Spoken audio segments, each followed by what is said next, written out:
Yung mga books na nababasa ko, nagtataka ako, sabi ko, bakit itong 5 steps sunod-sunod, hindi napalitan, silang sila.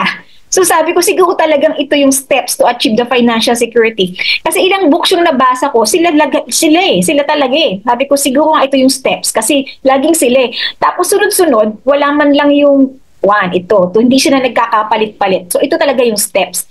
Ayan. Tandaan nyo na yan. Kailangan daw mag-increase yung cash flow mo. Kailangan daw walang utang. Pero yung utang kasi pwede namang good and bad.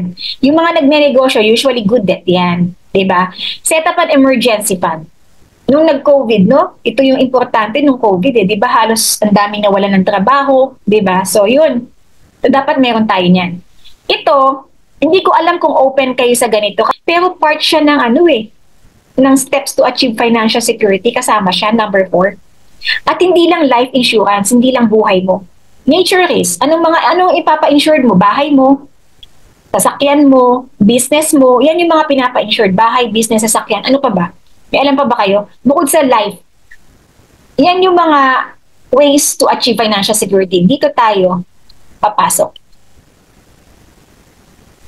Kasi ang lesson natin, stock market. So invest for your future. Diyan tayo sa stock market. Okay? So bakit kung sinama to? Gusto nyo ma-achieve yung financial security. Yan yung steps. Una, mag-goal setting ka muna. Isusulat mo yung goals mo, yung plans mo. And then, alam nyo dapat yung goal nyo burning desire. Kasi ma-achieve nyo kapag yung desire mo talagang nag-uumapaw. Ano ba yung burning nga eh? Ano ba sa Tagalog yung burning desire? Basta dapat burning.